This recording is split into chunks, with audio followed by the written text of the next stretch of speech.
안녕하세요. 저는 엄마밖에 모르는 마마보이를 엄마 품으로 돌아가라고 뻥 차버린 여자입니다. 저는 낳아주신 부모님한테 잘하는 것도 중요하지만 자기가 결혼해서 만든 가정을 지키는 것도 중요하다고 생각해요. 많은 사람들이 적절하게 그 밸런스를 맞춰가면서 살아가는데 지나치게 한쪽으로만 치우치는 사람이 있더라고요. 그 정도가 참을 수 없을 정도로 심해지길래 결국 결단을 내리고 말았습니다. 그동안 참 많은 사건들이 있었는데 지금부터 얘기해 볼 테니 잘 들어주셨으면 좋겠습니다. 제가 어렸을 때부터 저희 아빠는 사업을 하시고 엄만 가정주부로 저희 사남매를 키우셨습니다. 저희 부모님은 동네에서 유명한 인꼬부부였는데 주말에 가족끼리 동네를 산책하다가 동네 분을 만나면 꼭 저희 부모님한테 칭찬을 하시곤 했습니다. 어머, 애가 넷이나 되는데 아직도 부부끼리 손을 잡고 다녀요? 아유, 난 우리 남편 손잡아 본 지가 언젠지 기억도 안 나는데 너무 부러워서 배가 다 아프려고 하네. 부모님이 사이가 좋으시다 보니 당연히 저희 가족 분위기는 늘 화목했어요. 저희 가족은 일주일에 한 번씩 가족 회의 같은 것도 했는데 한 번은 초등학생이던 제 남동생이 안건이 있다면서 이러더라고요. 저 엄마, 아빠한테 바라는 점 하나 있어요. 저 동생 한 명 더 낳아주세요. 우리 가족들이 다 행복하니까 동생이 더 있으면 더 행복할 것 같아서요. 뭐? 지금도 동생이 둘이나 있으면서 동생을 더 낳아달라고? 그건 아무래도 엄마가 좀 힘들 것 같은데. 그래도 우리 수환이가 원한다고 하니까 엄마가 한번 생각해 볼게. 물론 그 후에 진짜로 저희 엄마가 동생을 한 명 더 낳진 않으셨지만 이미 저희 여섯 식구끼리 너무 행복했기 때문에 하루하루가 너무 즐거웠어요. 그렇게 학창 시절을 보낸 후 저는 소중한 가족들의 건강을 지키고 싶은 마음에 한의대에 들어가게 되었습니다. 그리고 열심히 공부해 한의사 시험에 합격한 후 한방병원에 취업해서 일을 하기 시작했어요. 제가 한의사로 일을 해보니까 환자분들과 대화하는 게 되게 즐겁더라고요.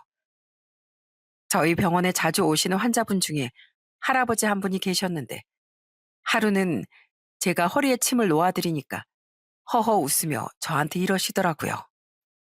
선생님, 매번 이렇게 침 잘 놔주셔서 정말 고맙습니다. 요즘에 자식들도 바쁘다고 잘 안 찾아오는데 한의원에 와서 이렇게 치료를 받으면 뭔가 대접받는 것 같아서 위로도 되고 너무 좋더라고요. 어머, 그러세요? 그럼 제가 더 잘해드려야겠네요. 지금 허리가 만성적으로 안 좋으시니까 귀찮으셔도 꼬박꼬박 치료 받으러 오세요. 다른데 또 아프시면 언제든지 말씀하시고요. 한의원에 보통 나이 드신 분들이 많이 오시지만 의외로 젊은 사람들이나 학생들도 많이 왔습니다. 그 중에서는 발목을 삐끗해서 치료받으러 오는 고등학교 여학생이 있었는데 제가 발목을 이리저리 움직이면서 아직도 통증이 있는지 물어보니까 저한테 이렇게 얘기하더라고요. 그래도 침을 꾸준히 맞았더니 이제 별로 안 아파요. 그런데 저 솔직히 발목이 빨리 안 나았으면 좋겠어요. 평소에 공부하느라 잠도 많이 못 자고 스트레스 많이 받았는데 여기 와서 물리치료도 받고 누워있으면 너무 마음이 편해지더라고요. 근데 이제 다 나오면 여기 또 못 오잖아요. 저한테 침을 맞으면서 아픈 것도 낫고 마음도 편해진다고 하는 환자분들을 보면서 저도 참 보람을 많이 느꼈습니다. 그래서 전 환자분들을 위해 한의사로서 최선을 다해 일했어요. 그러다가 저희 병원에 자주 오시는 할머니 한 분께서 자꾸 저한테 남자를 소개시켜 준다고 하시는 겁니다. 지인의 아들인데 진짜 착하고 저하고 너무 잘 어울릴 것 같다며 자꾸 만나보라고 하시더군요. 제가 몇 번 거절을 했는데도 제발 딱 한 번만 만나보라고 부탁을 하시길래 어쩔 수 없이 한 번 만나게 되었습니다.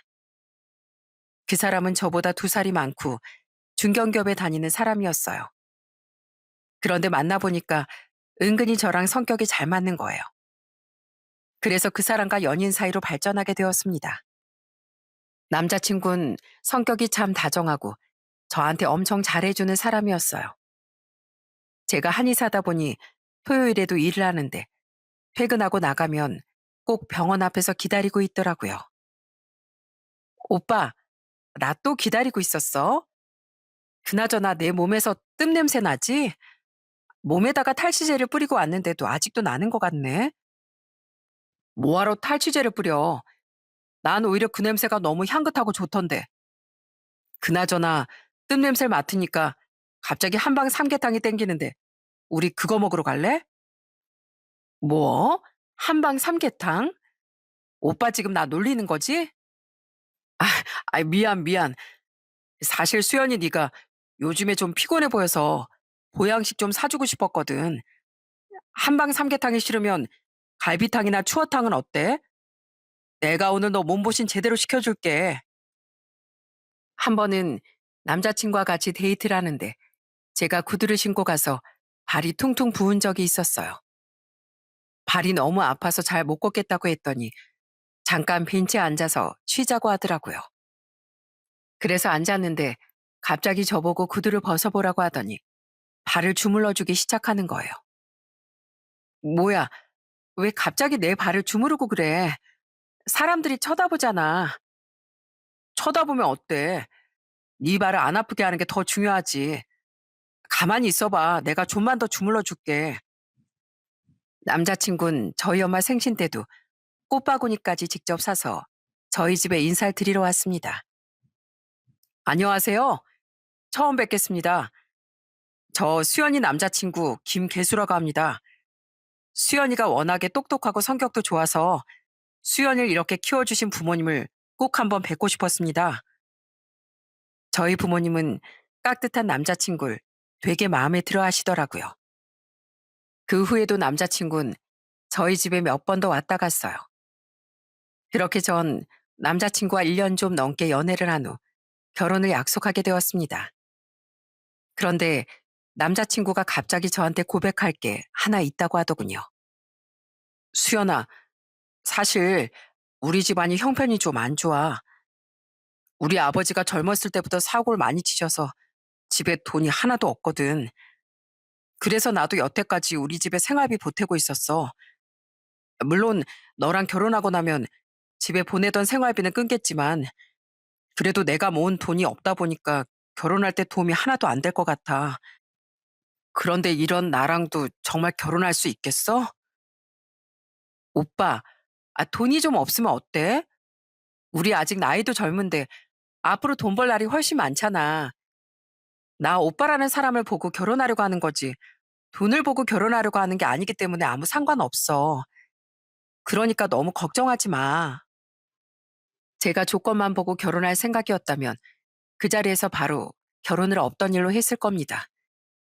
하지만 전 돈보단 사람의 인성이 더 중요하다고 생각했기 때문에 그대로 결혼을 진행하기로 했어요. 그런데 이 사실을 알게 된 저희 아빠가 신혼집을 해주겠다고 하시더군요. 수연아, 아빤 네가 결혼하고 편하게 시작했으면 좋겠다. 남들처럼 대출받아 집을 마련하면 몇십 년 동안 그 대출 갚느라 돈도 많이 못 모을 거 아니냐. 아빠가 이 정도 해줄 능력은 되니까 부담 가지지 말고 김서방이랑 결혼해서 행복하게 잘 지낼 생각만 하렴. 그때 저와 남편이랑 둘이서 아빠한테 얼마나 감사 인사를 많이 했는지 몰라요. 아빠 덕분에 대출 없이 방 3개가 딸린 아파트에서 결혼 생활을 시작할 수 있게 되었으니까요. 그렇게 전 30대 중반에 결혼을 하게 되었는데 남편이 되게 가정적이더라고요. 성격이 워낙 깔끔해서 창틀 청소에 화장실 청소까지 자기가 싹 다 해놓고 일요일 아침에 늦잠 자고 일어나면 밥도 이미 다 해놓고 있는 거예요. 뭐야, 나 자는 동안 이걸 다 해놓은 거야? 아휴, 주말인데 푹 쉬지. 뭐하러 일찍 일어나서 찌개랑 반찬을 다 해놨어. 아, 어제 일찍 잤더니 나도 모르게 눈이 일찍 떠지더라고. 그래서 내가 당신을 위해서 실력 발휘 좀 한번 해봤지. 어때? 나 이 정도면 1등 신랑감 아니야? 당신 내가 끓인 김치찌개 먹어보면 나한테 또 한 번 반할걸? 남편은 저희 가족들한테도 정말 잘했어요. 저희 엄마가 몸이 좀 안 좋으셔서 저희 병원에 주기적으로 침을 맞으러 오셨는데 꼭 토요일에는 남편이 저희 엄마를 직접 모시고 오는 거예요. 게다가 저희 병원에서 침을 맞은 후에는 꼭 점심도 사드리더라고요. 마치 아들처럼 행동하는 그 모습이 너무 고마웠습니다. 게다가 저희 아빠가 책 읽는 걸 되게 좋아하시는데 하루는 친정에 갔을 때 남편이 가방에서 책을 한 권 꺼내더니 이러는 거예요. 아버님, 혹시 이 책도 읽어보셨어요? 지난번에 아버님 서재 구경했을 때 보니까 경제학 관련 책을 많이 읽으시는 것 같더라고요. 그래서 저도 서점에서 괜찮아 보이는 걸 한 권 사왔는데 잘 산 건지 아버님한테 여쭤보고 싶어서요. 아, 이거? 이 책 나도 읽어봤지. 내용도 너무 어렵지 않고 유익하면서도 잘 정리가 되어 있어서 좋더라고. 그나저나 이제 보니 자네도 책 좀 고를 줄 아는구만. 아, 그래요? 아, 우와, 다행이다. 저도 아버님처럼 박학다식한 사람이 되고 싶어서 오랜만에 서점에 간 거였거든요. 저 앞으로도 책 많이 읽어서 아버님처럼 꼭 훌륭한 사람이 될 거예요. 그러니까 다음번에 저 다른 책 좀 추천해 주세요. 남편이 저희 아빠 취미에 맞춰 책까지 사서 읽으니까 아빠가 무척이나 좋아하시더라고요. 저도 저희 아빠랑 친해지려고 노력하는 남편한테 너무 고마웠습니다. 남편은 가끔 해외 출장을 갔다 오기도 했는데 그때도 절대 빈손으로 오지 않았어요. 꼭 제 동생들 선물까지 다 사오더라고요. 우와, 형부, 이거 루아 커피 아니에요? 그 고양이 똥 커피인가 뭐 그거잖아요. 저 이거 진짜 먹어보고 싶었는데 사다 주셔서 정말 감사해요. 그런데 이렇게 늘 화목했던 저희 친정과는 다르게 시댁의 분위기는 냉랭할 때가 많았습니다. 특히 시모와 시부의 사이가 되게 안 좋아 보였어요. 같이 식사를 할 때도 시부가 조금만 쩝쩝거리면서 밥을 드시면 시모가 시부를 째려보면서 한마디 하시는 거예요. 아유, 그놈의 쩝쩝 소리 좀 안 낼 수 없어? 내가 한평생 그 소리 듣고 사느라 귀가 아주 달아 없어질 지경이야. 당신이랑 같이 밥 먹을 때마다 입맛이 아주 뚝 떨어진다고. 아유, 알았어. 조심하면 되잖아. 평생 습관이 뭐 그렇게 쉽게 고쳐지나. 그러다가 한 번은 시모가 하도 잔소리를 하시니까 시부가 듣기 싫으셨는지 갑자기 외출을 하시겠다는 거예요. 그런데 거기서 시모가 또 한마디 하시더군요. 당신, 나가서 또 뭔 짓거리 하려고 그래? 딱 30분 줄 테니까 그냥 조용히 동네 안 밖에 산책이나 하고 와. 당신 한 번만 더 허튼 짓 하면 아이 이번엔 무덤에 묻어버릴 줄 알아. 그런데 시모가 그렇게 막말을 많이 하는데도 남편과 시동생 시누이까지 아무도 말리지 않더라고요. 그래서 제가 나중에 남편한테 이렇게 얘기한 적이 있었어요. 여보, 아무래도 어머님이 아버님한테 너무 심하게 하시는 것 같아. 그래서 말인데 당신이라도 옆에서 좀 말려야 되는 거 아니야? 아니야. 우리 아버진 그 정도는 당하셔도 돼. 우리 어머니가 아버지 때문에 그동안 얼마나 마음고생 많이 하면서 사셨는데. 사실 우리 아버지가 나 학교 다닐 때 두 번이나 바람을 피우셨거든. 게다가 맨날 술 먹고 집에 와서 깽판 치고 돈도 제대로 안 벌어오는 데다가 우리 어머니가 공장 다니면서 번 돈 가지고 술 먹는데 다 탕진하셨어. 뭐라고? 아, 정말 아버님이 그러셨단 말이야? 그렇다니까. 그리고 우리 은수 이혼한 거 알지? 그것도 다 우리 아버지 때문이야. 우리 은수가 25살에 사고 쳐서 일찍 결혼했는데 아버지가 애 낳은 지 얼마 안 된 재수 씨한테 맨날 못 살게 굴었나 봐.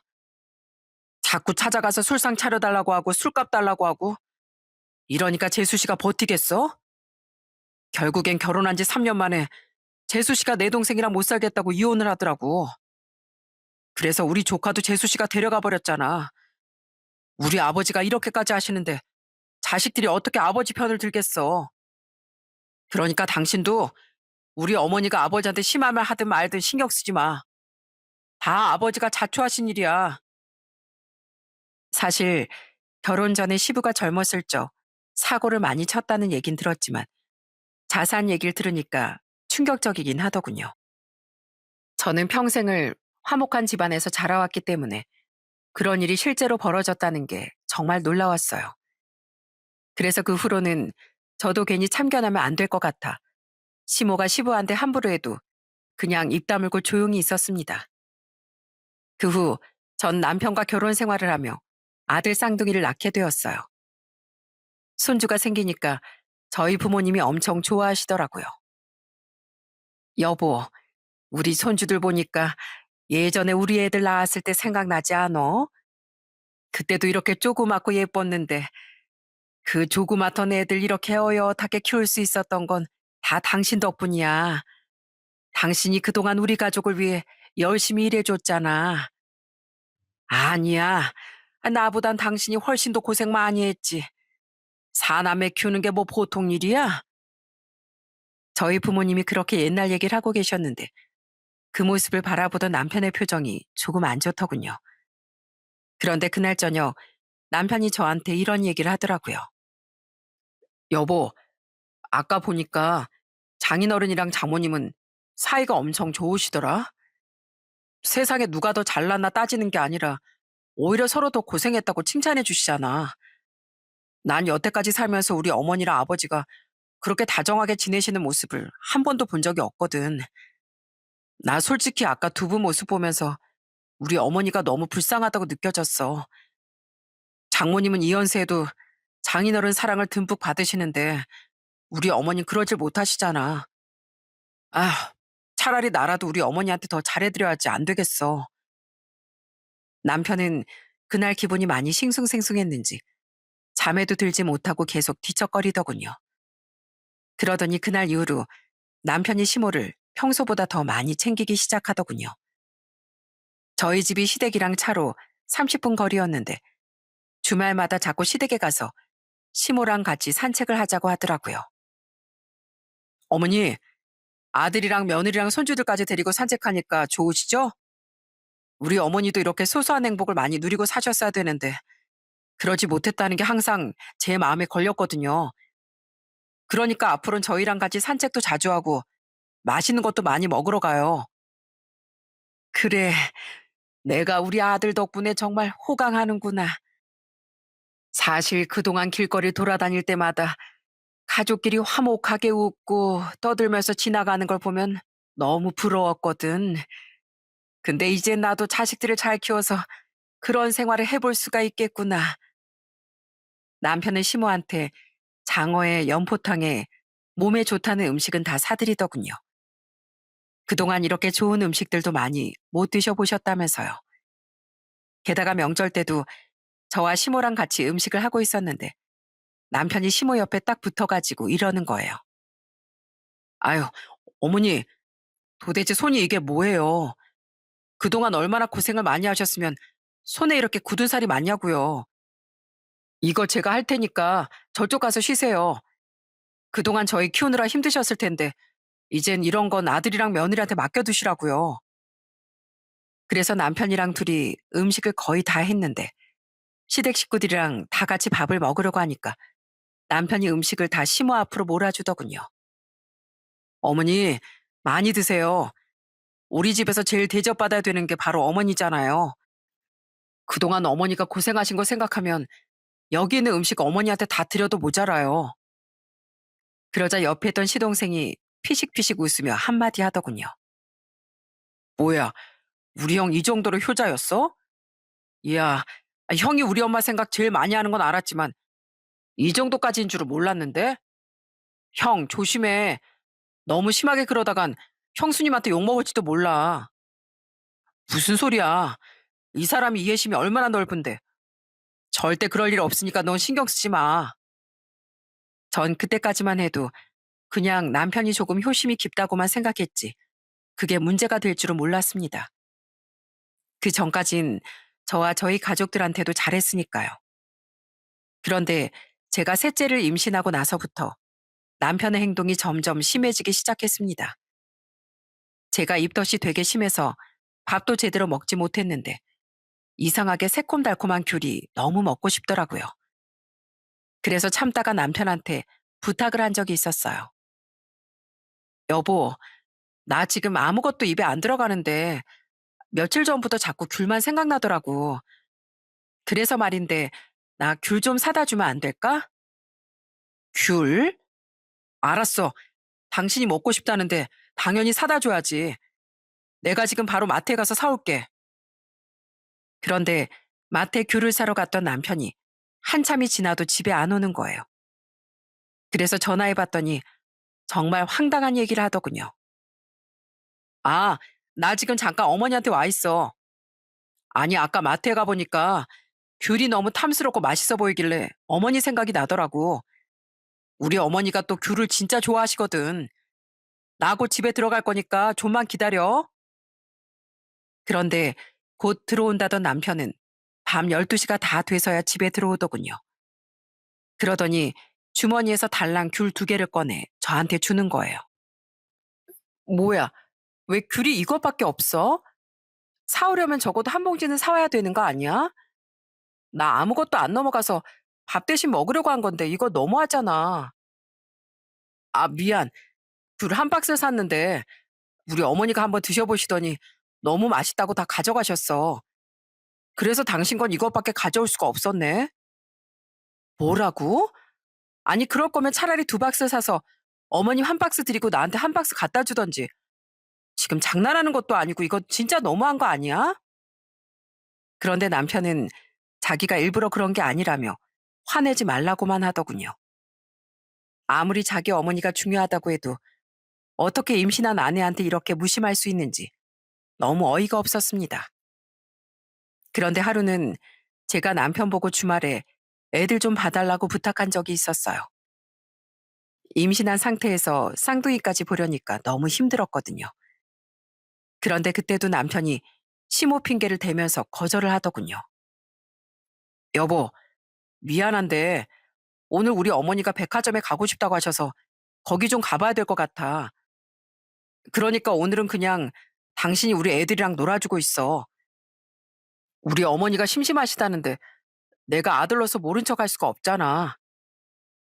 남편의 이런 행동이 너무 반복되다 보니까 정말 서럽더군요. 그래서 한 번은 시댁에 갔을 때 제가 시댁 식구들 앞에서 하소연을 한 적이 있었어요. 그런데 역시 팔은 안으로 굽는다고 시누이가 저한테 뭐라고 하는 거예요. 새언니, 지금 임신했다고 유세 떠는 거예요? 아무리 임신했어도 새언니가 엄마인데 당연히 조카들은 새언니가 봐야죠.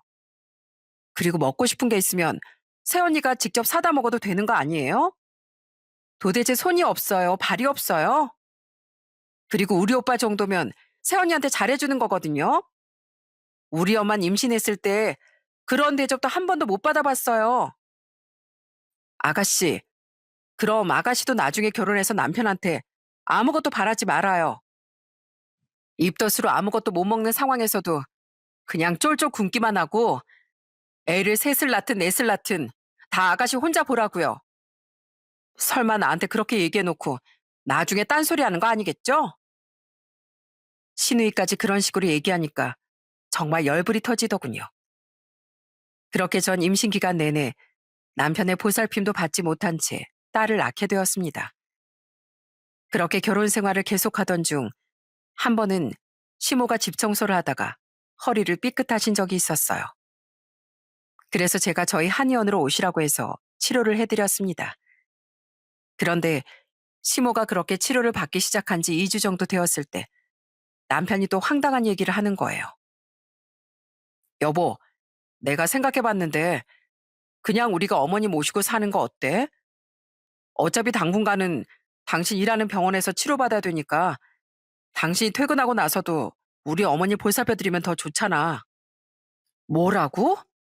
그게 도대체 무슨 소리야? 지금 우리 애가 셋이나 돼서 남는 방도 없는 거 몰라? 그리고 어머님이 혼자 사시는 것도 아니고 아버님이랑 아가씨도 있는데 어머님만 우리 집으로 모시고 오자고? 정 보살핌이 필요하신 거면 차라리 우리보단 혼자 사는 서방님이 모시는 게 낫지.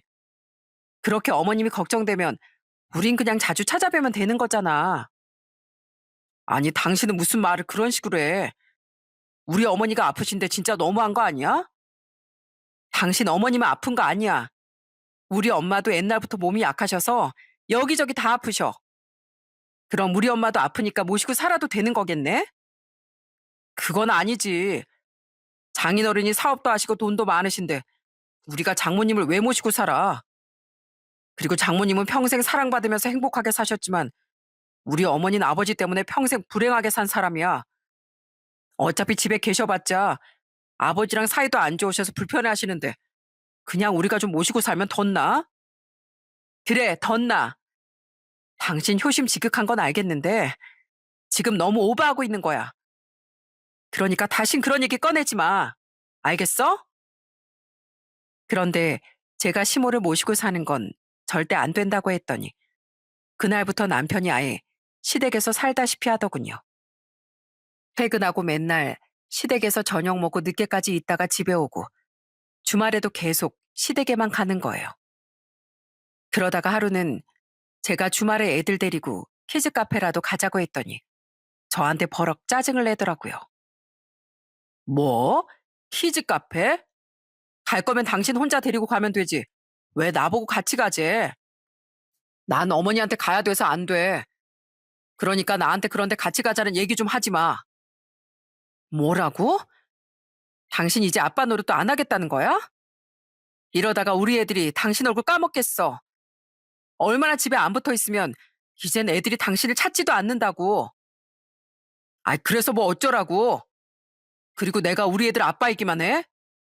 우리 어머니 아들이기도 하거든? 나 아들 노릇 해야겠으니까 괜히 나한테 시비 걸지 말고 당신이나 엄마 노릇 열심히 해. 알았어? 남편은 그렇게 말하고선 현관문을 박차고 나가버리더군요. 예전엔 그렇게 가정적이던 사람이 자기 엄마 챙기느라 이렇게까지 이상한 사람이 될 줄은 몰랐어요. 그러다가 제가 결혼한 지 8년쯤 됐을 때 남동생이 좋은 사람을 만나 결혼을 하게 되었습니다. 남동생 결혼 선물로 뭘 해줄지 남편이랑 상의를 했더니 냉장고를 해주자고 하더군요. 그래서 남편이랑 가전 매장에 가서 냉장고를 구경하고 있었는데 남편이 냉장고 하나를 보더니 감탄을 하면서 이러는 거예요. 우와, 이 냉장고 우리 어머니 사드리면 진짜 좋아하시겠는데. 여보, 우리 처남은 그냥 나중에 사주고 우리 어머니 먼저 사드리자. 우리 어머니도 이렇게 좋은 냉장고 예전부터 갖고 싶어 하셨단 말이야. 뭐라고? 아니, 우리 오늘 내 동생 결혼 선물 고르러 온 거 아니었어? 근데 왜 또 갑자기 내 동생 선물은 뒤로 미루고 어머님한테 사드리재? 처남은 어차피 젊으니까 지금은 대충 싼 거 쓰다가 나중에 좋은 거 쓰면 되는 거잖아. 우리 어머니 연세가 있으셔서 이렇게 좋은 거 쓰실 날도 별로 없단 말이야. 그날도 남편과 엄청 싸웠는데 말이 통하지 않더군요. 결국 남편은 시모한테 드리기 위해 그 냉장고를 결제했고 저도 그냥 제 돈으로 남동생 줄 냉장고를 결제하게 되었습니다. 매번 이렇게 시모만 생각하는 남편 때문에 제 스트레스가 이만저만이 아니었어요. 게다가 저희 아빠 생신 때도 같이 간다고 해놓고선 당일날 아침에 갑자기 못 간다고 하는 거예요. 아니, 갑자기 왜 못 간다는 건데? 다른 날도 아니고 우리 아빠 생신이잖아. 1년에 겨우 한 번인데 그것도 못 가? 아이, 그럼 우리 어머니가 지금 감기에 걸려서 아프시다는데 어떡해. 콧물에 재채기까지 나오신다는데 내가 병원에 모시고 가야 될 거 아니야. 그 정도 감기면 그냥 어머님 혼자 병원에 가셔도 되잖아.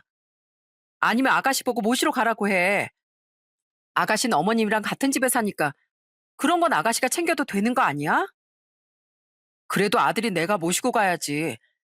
미영이겐 성격이 세심하지 못해서 그런 것까지 챙길 줄 모른단 말이야. 아, 그러셔? 그럼 그냥 나 혼자 갈 테니까 당신은 당신 어머니 병원이나 모셔다 드려. 어차피 당신은 우리 아빠 생신인 거 안중에도 없는 것 같은데 괜히 억지로 데려가봤자 우리 아빠한테도 못할 짓인 것 같아. 그러니까 당신은 당신 어머니나 챙기라고. 남편의 행동이 점점 심해지다 보니까 이제는 거의 남남이나 마찬가지인 상태가 되었어요. 그래도 애가 셋이나 되다 보니까 어떻게든 견디며 살려고 했는데 도저히 참을 수 없는 사건이 일어나고 말더군요. 제가 결혼한 지 10년쯤 되었을 때 남편이 과장에서 차장으로 승진을 하게 되었습니다. 그런데 승진한 날 기분이 좋은지 퇴근 후에 시댁에도 안 들리고 집에 와서 거들먹거리더라고요. 여보, 나 이제 차장이야, 차장. 어엿한 중견기업의 차장이라고. 오늘 우리 직원들이 나한테 차장님이라고 불러주는데 어깨가 엄청 으쓱하더라니까. 아, 그래? 차장님 돼서 좋겠네. 이제 회사에서 지위도 올랐으니까 당신도 책임감이 더 많이 들겠어. 그래서 말인데 제발 부탁이니까 회사에서뿐 아니라 집에서도 좀 책임감을 가지면 안 될까? 당신 솔직히 요즘에 집에도 거의 안 붙어 있고 나랑 애들한테 신경도 전혀 안 쓰잖아. 아, 안 그래도 당신 말처럼 나도 이제 가족들한테 더 책임감 가지려고. 나 이번에 차장으로 올라가면서 월급이 한 세후 60만 원 정도 오르게 되었거든.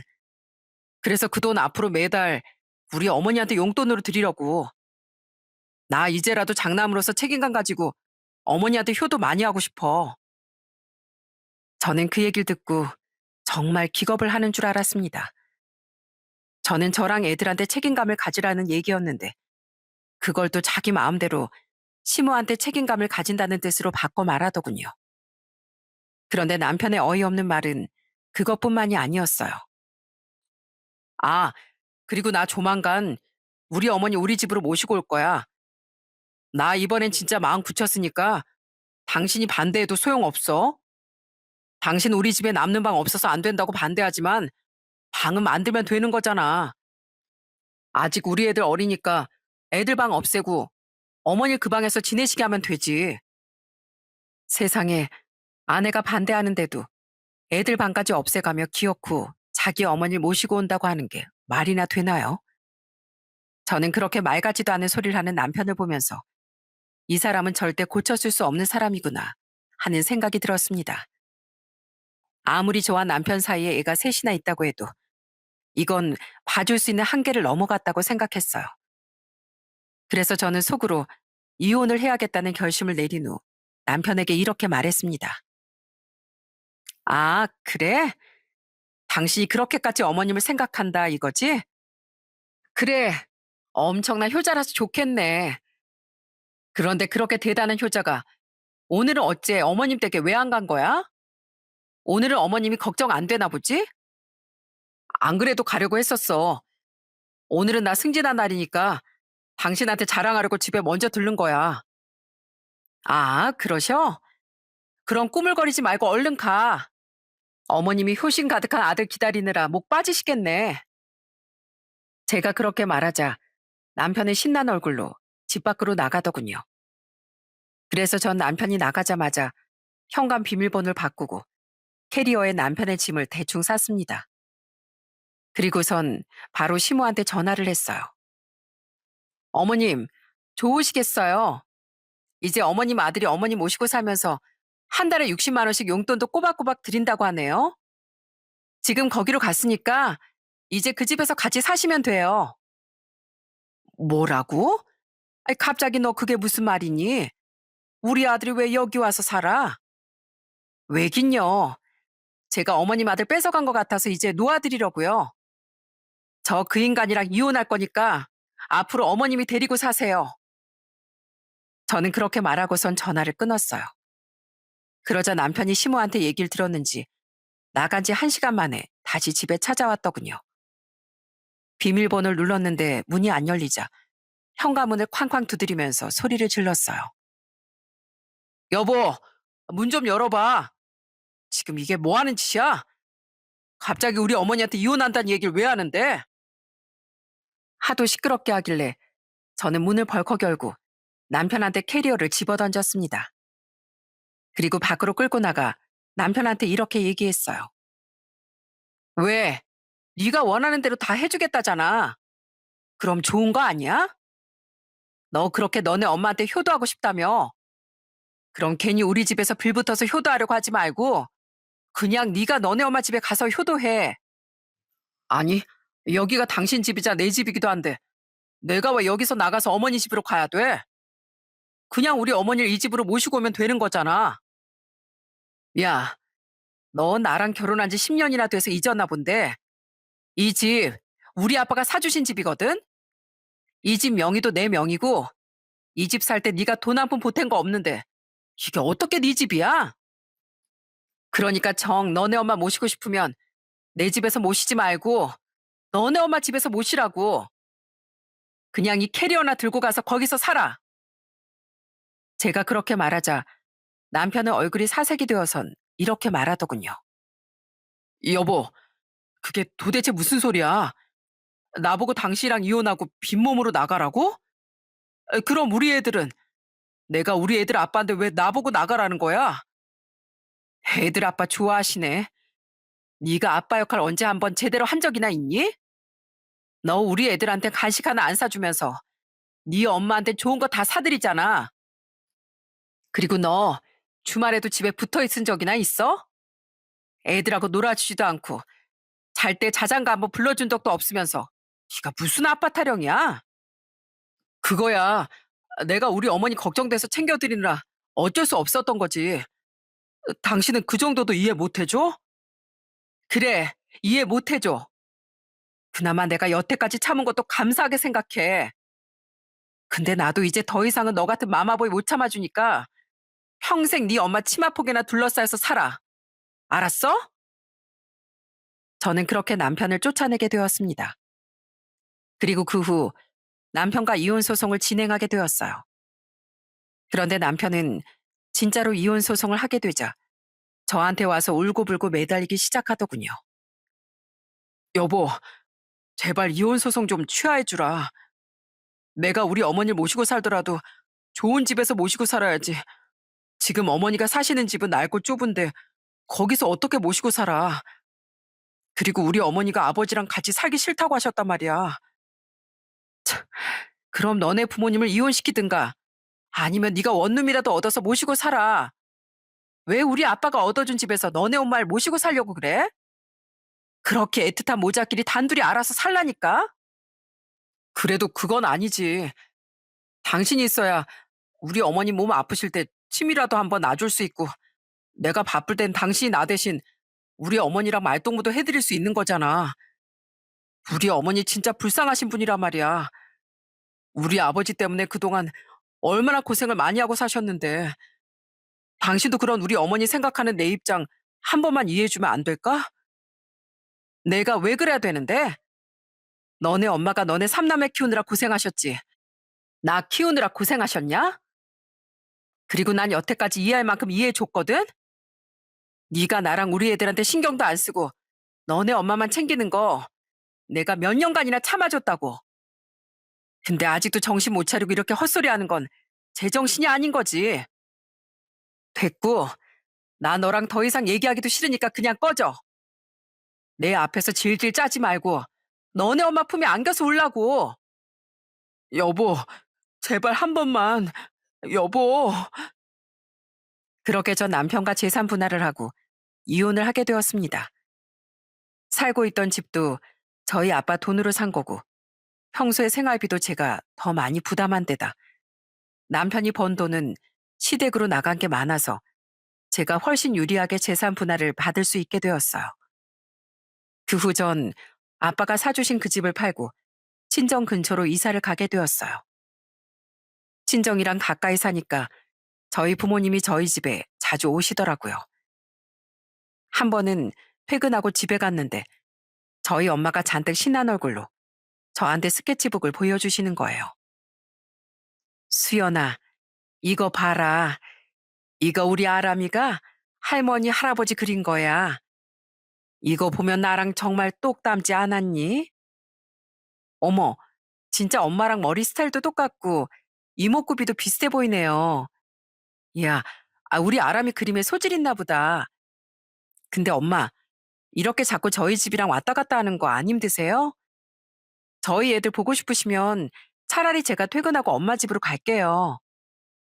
아니야. 아이, 너 하루 종일 일하고 오는데 피곤하게 하면 안 되지.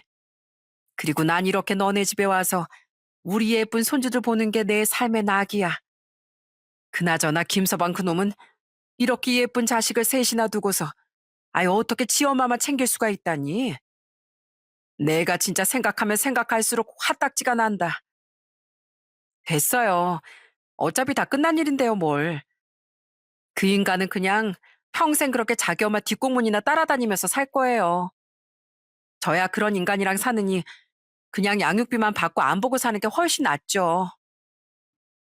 그러자 엄마가 그 말도 맞다면서 저보고 우울해하지 말고 힘내라고 응원을 해주시더군요.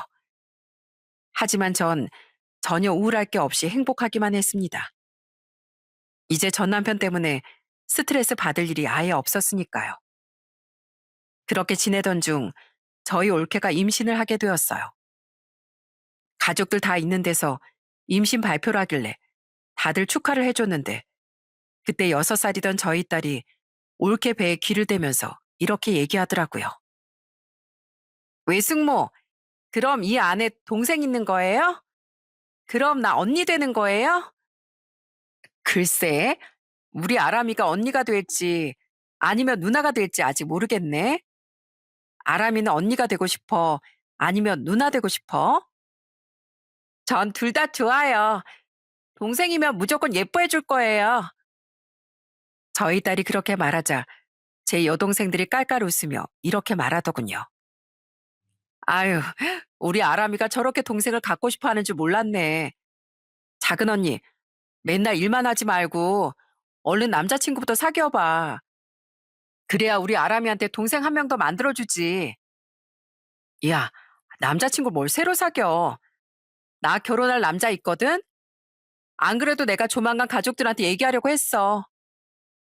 그 말에 저희 가족들은 다들 깜짝 놀라 뒤집어지고 말았습니다. 남자에 관심도 없이 일만 하는 줄 알았던 제 첫째 여동생이 결혼할 남자가 있을 줄은 몰랐거든요. 남동생이 이어서 이젠 첫째 여동생도 결혼할 거라고 하니까 제가 다 뿌듯하더군요. 그렇게 전 애들을 키우면서 친정 식구들이랑 하루하루 행복하게 지냈습니다. 그런데 이혼한 지 1년쯤 지났을 때 양육비가 들어오는 날인데 안 들어오는 거예요. 3일 정도 더 기다려봤는데도 계속 안 들어오길래 어쩔 수 없이 전 남편한테 전화를 했습니다. 야, 너 양육비 왜 안 보내? 매달 25일에 양육비 보내기로 한 거 잊었어? 제가 그렇게 말하자 전 남편이 갑자기 비굴한 목소리로 저한테 이렇게 얘기하더군요. 미안해. 내가 요즘 너무 힘들어서 그랬어. 나 어머니가 하도 아버지랑 같이 살기 싫다고 하셔서 대출까지 받아서 작은 집 하나 얻어서 어머니랑 살고 있었거든. 그런데 내 동생들이 놀러 온다는 핑계로 자주 찾아오더니 아예 우리 집에 눌러 앉은 거야. 그런데 내가 생활비를 대니까 걔네들이 자기네들 쓰는 돈까지 다 나한테 부담시키려고 하더라고. 내가 그것 때문에 너무 힘들어가지고 차라리 어머니 보고 아버지랑 이혼하고 원래 살던 집이라도 팔자고 했는데 이혼은 쪽팔려서 절대 안 된대. 그래서 나 지금 혼자서 거의 식구들 다 먹여 살리고 있단 말이야. 참나? 그래서 뭐 어쩌라고? 효심 깊은 장남이니까 그 정도 감당해야 되는 거 아니야? 그건 그거고 애들 양육비는 제때 보내야지. 내가 아무리 효자여도 버는 돈에 한계가 있잖아. 그래도 나름 월급 많이 받는 편인데 양육비에 생활비에 대출금에 진짜 허리가 휠 것 같아. 얼마 전부터 돈이 너무 모자라서 대리운전까지 시작했어. 내일 모레면 나도 50살인데 진짜 서러워서 못 살겠다고. 그래서 말인데 이왕 이렇게 된 거 당신 나랑 다시 합쳐주면 안 될까? 당신이라도 있으면 금전적인 부담이 좀 줄어들 것 같단 말이야. 당신만 그렇게 해준다고 하면 내가 내 동생들을 어떻게든 떼어놓고 우리 어머니만 모시고 살게. 이야, 너 아직도 정신 못 차렸구나. 내가 이혼까지 한 마당에 너랑 너네 엄마까지 원 플러스 원으로 왜 부양해야 되는데? 그렇게 네 엄마가 애틋하고 안쓰러우면 네가 평생 모셔. 괜히 나한테까지 똥물 튀길 생각하지 말고. 아, 그리고 너 이번 주 안에 양육비 안 보내면 가만 안 둔다. 돈이 없으면 대출을 받든 주변 사람한테 빌리든 무조건 이번 주 안에 보내. 알았어? 여보, 여보.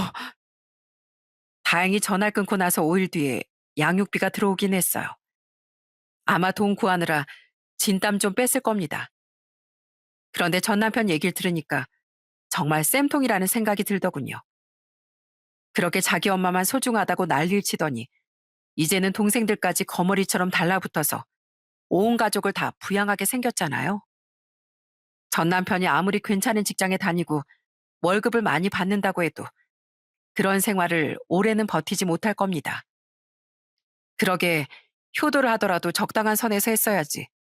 왜 처자식한테까지 그딴 식으로 하면서 효도에 목을 매나요? 저도 물론 평생 저희 부모님께 효도할 생각이지만 그로 인해서 저희 애들이나 다른 가족들한테 상처를 주는 일은 절대 하지 않을 겁니다. 그렇게 주변 사람들한테 피해를 주면서까지 하는 효도는 진정한 효도가 아니라고 생각해요. 그래서 부모님께도 잘하면서 애들한테도 잘해주려고 최선을 다하고 있는데 얼마 전엔 저희 아빠가 저한테 이런 말씀을 하시더라고요. 수연아, 너 근데 언제까지 한방병원에서 일할 생각이야? 이제 네 이름으로 개원할 때도 되지 않았니? 돈이 부족하면 아빠가 좀 보태줄까? 아유, 아니에요, 아빠. 저 그동안 돈 많이 모았어요. 안 그래도 이제 우리 애들 어느 정도 컸으니 슬슬 개원하려고 생각은 하고 있었는데 부족한 돈 있으면 그냥 대출 받으려고요. 그러니까 아빤 자꾸 저한테 뭐 해주려고 생각하지 마시고 그 돈은 그냥 노후 자금으로 쓰세요. 아빠가 평생 동안 열심히 일해서 번 돈인데 당연히 아빠를 위해서 쓰셔야죠. 사실 저도 예전부터 개원을 하고 싶은 마음은 있었지만 애들이 어려서 엄두가 안 났었어요. 그런데 이제 내년이면 저희 딸도 초등학생이 되기 때문에 슬슬 개원 준비를 해보려고 합니다. 그래서 얼마 전부터 신중하게 이것저것 알아보고 있어요. 한의원을 개원한 후 얼마나 잘 될지 모르겠지만 그래도 저희 애들을 위해 최선을 다해보려고 합니다. 그리고 저에게 치료를 받으러 오시는 환자분들을 위해서도요. 제가 어디선가 들었던 말 중에 결혼의 성공은 단순히 좋은 짝을 찾아서가 아니라 좋은 짝이 되는 데에서 온다. 라는 말이 있습니다. 아무래도 결혼 후에 서로에게 좋은 짝이 되도록 노력해야 된다는 뜻인 것 같아요. 물론 저도 전 남편에게 100% 좋은 짝이 아니었을 수도 있습니다. 하지만 그래도 전 남편의 행동을 이해해 보려고 노력했고 저희 애들한테도 항상 최선을 다했어요. 하지만 전 남편은 본인 엄마가 소중하다는 이유로 처자식을 등한시하고 이기적으로 굴었습니다. 그래서 제가 그런 사람하고는 더 이상 부부 사이를 유지할 수 없다고 판단해서 이혼하게 된 거죠. 혹시 제 사연을 듣고 계시는 분들 중에 결혼 예정이신 분들이 있다면 결혼 후에 서로에게 좋은 짝이 되도록 노력하시라고 말씀드리고 싶네요.